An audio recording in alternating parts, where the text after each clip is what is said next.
வாழ்க வளமுடன். பேராசி ஆனந்தி அன்பழகன், திருவண்ணாமலை. இன்றைக்கி சிந்தனையாக என்ன எடுத்துக்கலாம் அப்படின்னா, சுவாமிஜியோட நாள் ஒரு நற்சிந்தனையிலிருந்து உவமை இல்லை அப்படின்னு சொல்கிறாங்க.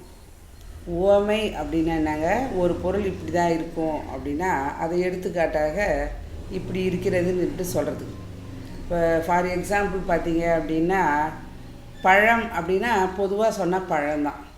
ஆனால் வாழைப்பழத்துக்கு ஒரு தன்மை, மாம்பழத்துக்கு ஒரு தன்மை, கொய்யாப்பழத்துக்கு ஒரு தன்மை, பலாப்பழத்துக்கு ஒரு தன்மை, அந்தந்த தன்மைகள் வேறுபட்டு இருக்குது.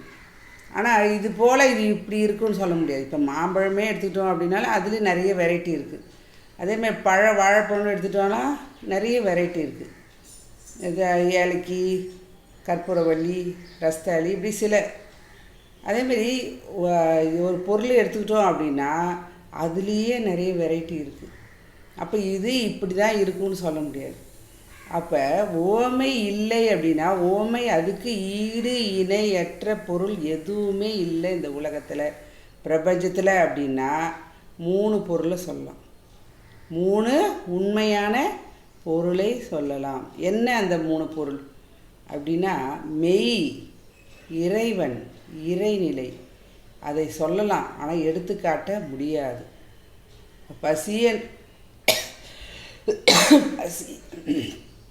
பசி என்ற ஒரு உணர்வு வருது அப்படின்னா உணர்ந்தவங்க தான் தெரியும் பசிக்குது அப்படின்னு.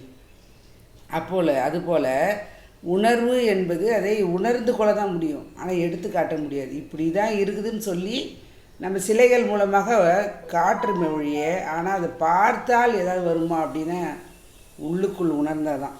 இப்போ நம்ம ஒன்றும் இல்லைங்க, ஒரு பிரச்சனை வருது, நல்லது வருது, இன்பம் வருது, துன்பம் வருது அப்படின்னா நம்ம என்ன நினைக்கிறோம், உடனே அதை ஃபீல் பண்ணால் தான் தெரியும், அதை உணர்ந்தால் தான் தெரியும். சும்மா வார்த்தையில் சொல்ல முடியாது. அதான் சுவாமி சொல்கிறார் பாருங்க, சொல்லால் மட்டும் நம்பாதே சுயமாய் சிந்தித்தே தெளிவாயினா. அது சொல்கிறதுக்காக மட்டும் இல்லை.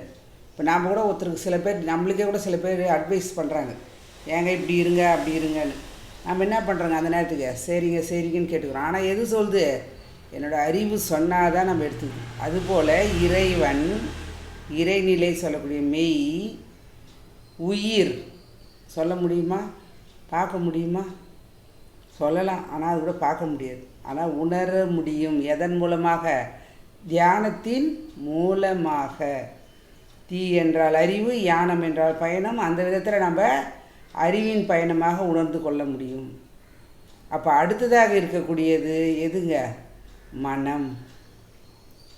மனம் இருக்கா? இருக்குது.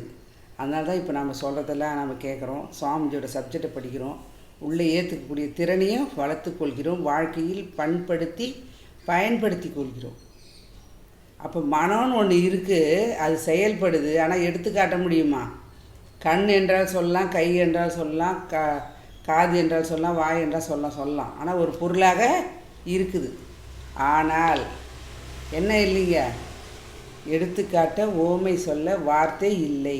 அதுதான் சொன்னாங்க சுவாமிஜி ஒரு பாடலை சொல்லிப்பார், மொழிவதற்கு ஓமையின்றி முற்றி மோதி நின்றனர், தற்கால விஞ்ஞானமோ இயங்கிட மின்சாரம் மூலம் அனைவருக்கும் உணர்த்திடலாம்.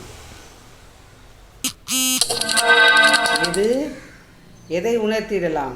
காந்தத்தை. கண்ணுக்கு தெரியாத கடவுள் நிலை அறிய உணரும் அப்படின்னா காந்தத்தை அறியாமல் கடவுள் நிலை அறிய முடியுமோ? அப்போ காந்தம் என்கின்ற அந்த உண்மை பொருளை, இறைவனை எடுத்து காட்ட முடியாது, ஓமை சொல்ல முடியாது. ஆனால் உணர்ந்து கொள்ளலாம். உணர்ந்தால் இறைநிலை உணர்வை பெறலாம். இது மனிதனுக்கு மட்டும் உள்ளக்கூடிய ஒரு சிறப்பு. அப்போ அந்த சிறப்பு நிலையை அறிவால் உணர்ந்து கொண்டோம் என்றால் இறைநிலை உணர்வை பெற்று ஓமையில்லாத அந்த மெய்ப்பொருளை நாம் அதுவாகி, அது நாமாகி ஒன்றோடு ஒன்று கலந்து உயிர் கலப்பு பெற்று அந்த பிரபஞ்சமாக நாம் மாறினோம் என்றால் இதைவிட வாழ்க்கையில் வேறு எதுவும் இல்லை. ஓமை சொல்ல முடியாது, ஆனால் உணர்ந்து கொள்ளலாம், உணர்வை பெறலாம். அந்த விதத்தில் இந்த ஒரு அற்புதமான சிந்தனை கொடுத்த இறைநிலைக்கும் குருவர்களுக்கும் இது காலம் செய்யும் எடுத்த அனைத்து நல்ல அன்பு உள்ளவர்களுக்கும் நன்றி நன்றி நன்றி. மீண்டும் ஒரு சிந்தனையோடு சந்திப்போம், சிந்திப்போம். வாழ்க வளமுடன்.